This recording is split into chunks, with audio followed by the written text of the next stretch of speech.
Realizaremos la práctica número 2 del laboratorio de física básica, la cual va a tratar sobre medir dimensiones muy pequeñas con vernier y palmer, que son micrómetros utilizados para medir dimensiones pequeñas, como un ejemplo de hojas de papel o clavos o objetos muy pequeños, los cuales nos interesan saber sus dimensiones. El diámetro es... ¿Ya está grabando? Sí. El diámetro es de 4.85. 4.85. ¿Cómo se llama? ¿Cuánto? 4.85. Ajá. Fíjate tú, ahorita le ponemos nombre. Va, Samuel. Va, Joel. Diámetro interior del tubo de ensayo es de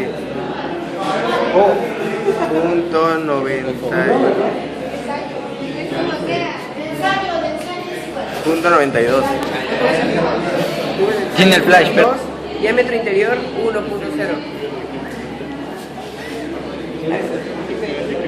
Ya no, solo ve la regla. Ya está medido.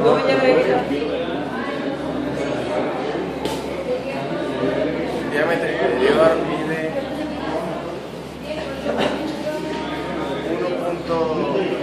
1.1. Ahora es de 1. Es de 1. Uno cerrado. 1 cerrado. 1 entero. Vas, Octavio.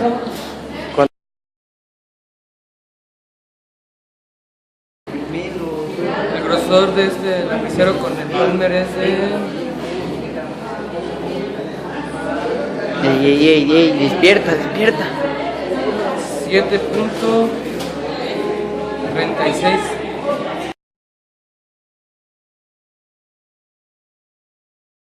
Bueno, el uso del vernier y el palmer es muy importante, ya que hay diversos objetos que son muy pequeños y no se pueden medir con una regla normal, por lo que el uso del vernier y del palmer es muy importante, ya que así podemos medir clavos, monedas, el grosor de una hoja de papel y ya no tenemos tanto margen de error.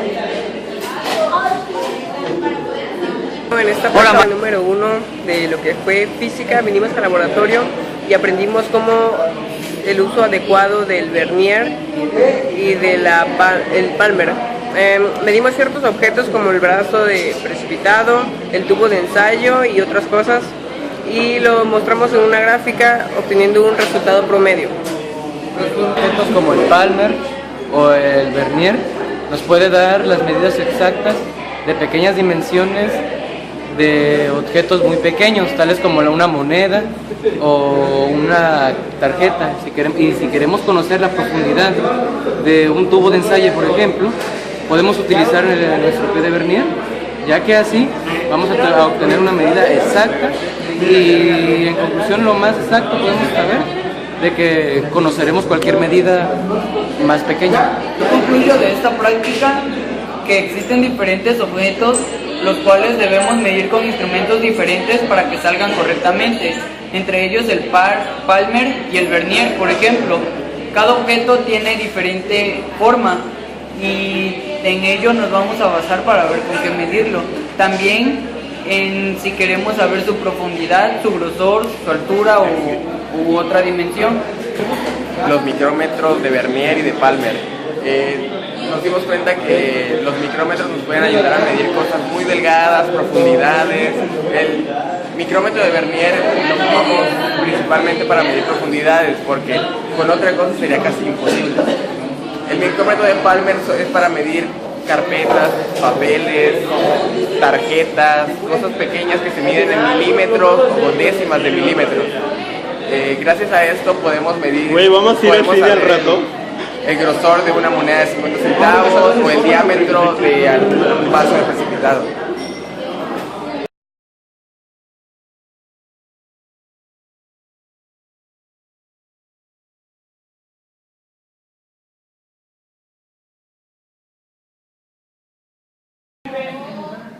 Le hiciste un...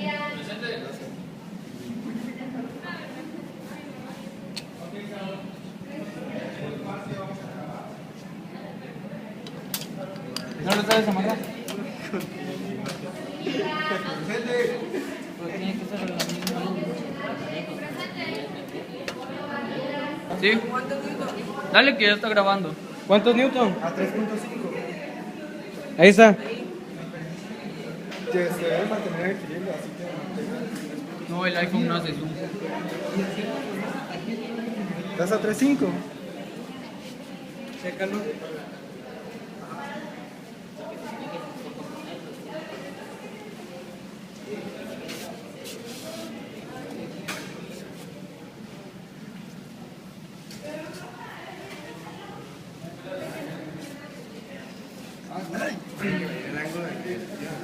Sí.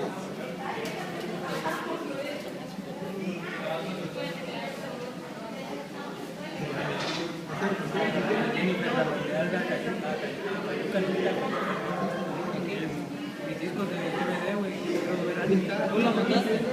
A Cayuca. Cayuca. Está grabando. El A está a 4 newtons, el B a 3 newtons y el equilibrante todavía.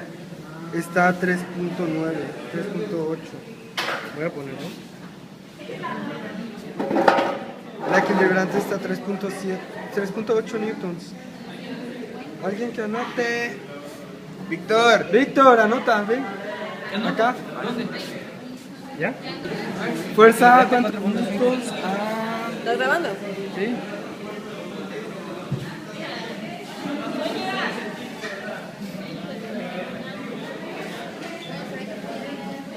¿Cómo estás? 3.0.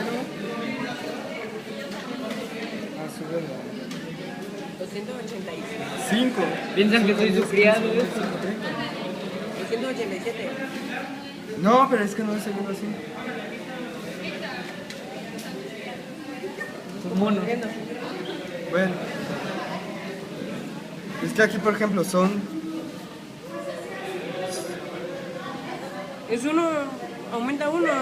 90 entre 6 a 15. Sí, no. 20.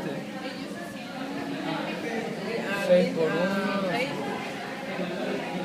90 entre. 6 a 15. 15, sí, a 15. 90 entre 6, 15. 90 entre 6, 15. Sí. Entonces cada una es 15. Apunta el B a 2. 15, 30, 40, 15, 30, 60. Lo que no se ve es cómo se mide. Sí, no. 60 y ¿Es que dónde lo estás tomando, güey? 5, 71. Este es norte, sur, este, oeste. Dijimos que era norte, ¿no? Norte es 90, toma 90 como Norte, sur, este y oeste. Porque norte siempre. De hecho, 180 va a ser 0 y 0 va a ser 180. Entonces, ¿cuál Para quieren que sea la 270 equilibrante? quede como 270. ¿Equilibrante es esa? pues yo estoy ahorita en equilibrio, según, porque yo no estoy ni jalando. 15, 30, 60, 75 grados. ¿A cuántos minutos? 70 Suroeste. grados suroeste. Está a 4.5 newton acá, el equilibrante. 75, ¿no? ¿Y newtons cuántos? 4. La tuya. 2 newtons. Ah, 15. 5, 10, 11 grados. 11 grados. Este, sur. Y la equilibrante está a Ahí lo vamos a jalar y el 15 van a grados. poner en el lápiz con un transportador y ahí van a ver hacia dónde se inclina. Y ya. norte-oeste. Y ahí lo vamos a montar. Por ejemplo, ¿Cuántos newtons? si está aquí, pues está 90. Pero si Es está que si me más muevo, para acá, digamos, A ver, entonces, chécalo, es que yo soy nada más con que mueva la presión. 2, toda la 4. presión. Ya están a 2 y 4. Yo sí. 2. 4. 4 puntos. Ya. ¿Ya? Se nos va a ir. Una más. Bueno, en esta práctica de la concurrentes coplanares, la conclusión mía es que los dos vectores que se pusieron en el plano eran de tal magnitud de newtons. Lo que cambiaba era la equilibrante. Esa tenía que cambiar de forma que pues equilibrara de tal forma las otras fuerzas. Lo hicimos en varios ángulos y después ese fue nuestro método gráfico. Después lo hicimos analíticamente mediante los ejercicios que hicimos y pudimos ver que en algunas había una diferencia, mientras que en otra era muy parecida a como lo habíamos hecho. En la práctica de hoy demostramos las fuerzas concurrentes coplanares. Hicimos una práctica donde dos personas estaban sosteniendo diferentes fuerzas y otra persona estaba con la equilibrante. Los resultados los pusimos en gráficas y tabulamos los resultados. En esta práctica pudimos observar cómo dos fuerzas actuaban sobre un cuerpo y esas fuerzas podían variar, podían ser de 3 newtons, de 2 newtons, lo pudimos ver con el lápiz. La fuerza equilibrante era la que hacía que el lápiz se mantuviera en equilibrio, ya que de no ser así, la fuerza que tuviera más presión sobre el lápiz era la que se le iba a llevar a su lado. Nos dimos cuenta que el equilibrante funcionó dependiendo de su ángulo, era la fuerza que el equilibrante iba a poner. De esta manera hicimos nuestro método gráfico. Nuestro método analítico nos dio muy similar aplicando las fórmulas que nos aprendimos anteriormente en clase. Las diferencias fueron muy mínimas, eran a veces cifras muy pequeñas, por lo que nos dimos cuenta que es necesario a veces hacer un método analítico para comprobar nuestros resultados. Mi conclusión sobre la práctica 2, que trató sobre el equilibrio de fuerzas concurrentes coplanares, es que al tener dos fuerzas de la misma magnitud en dirección y sentido contrario, vamos a tener una resultante. Esta resultante va a variar a favor de la fuerza que sea mayor. En esta práctica hicimos esto en el método gráfico, que fue jalar dos hilos y nos da una resultante, pero también lo hicimos con el método analítico, en lo cual comprobamos que había resultados parecidos o muy poco variables. Bueno, en esta práctica nosotros concluimos, ¿verdad?, de cómo al tener dos fuerzas diferentes y demostrarle una resultante, ocurre un equilibrio entre estas fuerzas, y ese equilibrio resulta en un valor que puede ser tanto dándose gráficamente o puede darse analíticamente. Y una manera de realizar una comparación es haciendo el método analítico. En el analítico nos va a salir un poco más exacto el cálculo, más al hacer la práctica gráfica, como al juntar 2 newton y 3 newton de un lado y una fuerza equilibrante del otro extremo, nos va a salir una resultante similar al hacerlo en un material de estilo analítico.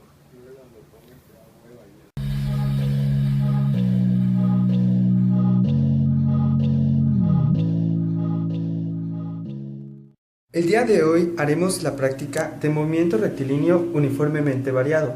Esta práctica la realizaremos con un carro dinámico y a través de gráficas y tablas interpretaremos las velocidades, las distancias, así como el tiempo que experimenta el carro. Aquí estamos ajustando la polea en el extremo del riel. Bueno, ya amarramos el portapesas a un extremo del hilo y al otro extremo del hilo amarramos el carro. A continuación haremos nuestra primera prueba.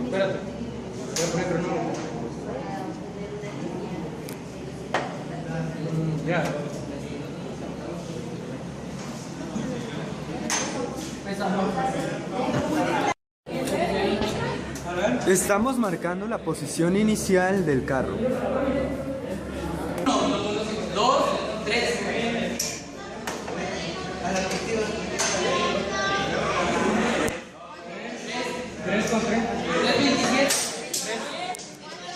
3 con 30. 3. A ellos 7.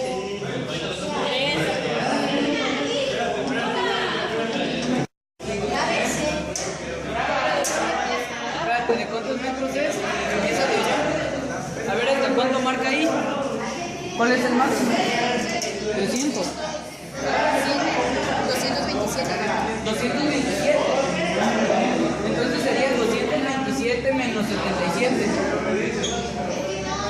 150. 150. Sería 1,5 metros.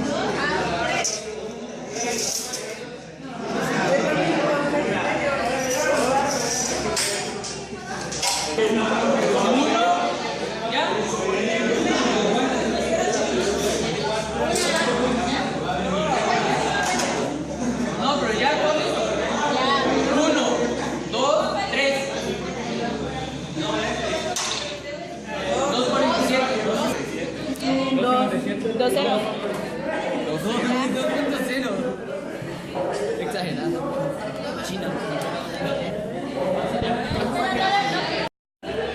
A continuación será a 1,40 m. 2 3. Muere. 2 1. 2 1. Nada más lo puso. Ya lo tengo. Grabaremos por a 1,30 metros. 1 2 3. 2,11. 2,11, 2,14 y 2 0. 2,0. A 1,10 metros. 1 2 3. No, esperen. Es que como... Ahí. 1 2 3. 1,87. 1 7. 1,7, 1,67, 1,97.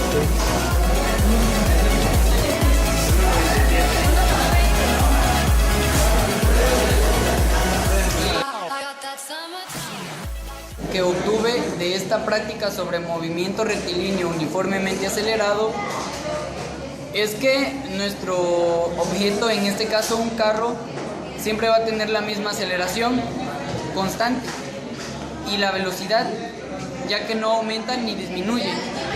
Esto se debe a que siempre mantiene un mismo peso. Ese peso va hacia abajo gracias a la gravedad y hace que nuestro objeto sea impulsado hacia la posición en la cual está nuestro contrapeso. Que la aceleración de nuestro carrito en el riel es constante. La velocidad depende mucho del peso de la pequeña plomada que nos proporcionaron. Esto cambiaba conforme la distancia y el tamaño del cordón que se fijaba. Los factores fundamentales que afectaban la velocidad del carrito eran la gravedad, la distancia con el suelo, y estos factores afectaban a la velocidad. En la práctica no contamos mucho la fricción porque se supone que el carrito gira y hay muy mínima fricción. Bueno, en la práctica de hoy pudimos observar que la velocidad de nuestro carro variaba conforme al tiempo. La aceleración de nuestro carro era constante, ya que era el peso que teníamos de la plomada, y lo soltábamos y el carrito iba a cierta velocidad. Cronometramos diferentes tiempos conforme hacíamos las diferentes prácticas. Igual la distancia la íbamos midiendo para obtener así la velocidad conforme a la distancia que recorría en el tiempo que recorría, y ya con esto sacamos nuestras gráficas. Nosotros observamos que el carrito, el cual se meneaba mediante una velocidad, cambiaba, pero era mediante distintas fuerzas. Dependía mucho también del peso que le estábamos poniendo, también dependía mucho de la distancia y del suelte que tenía la persona que lo sostenía. En la práctica concluimos, ¿verdad?, de que el carrito lleva una aceleración constante. Lo que puede llegar a variar cuando se le agrega más peso es en qué momento va a reaccionar. Pudimos ver que hubo fricción, sí, porque detenía un poco la cuerda. En el tiempo que calculamos, algo muy interesante que pudimos aprender es que ahí se aplica, ahí también hay movimiento rectilíneo uniformemente acelerado. Pudimos calcular su velocidad, el tiempo en que llega a chocar y la distancia que recorre.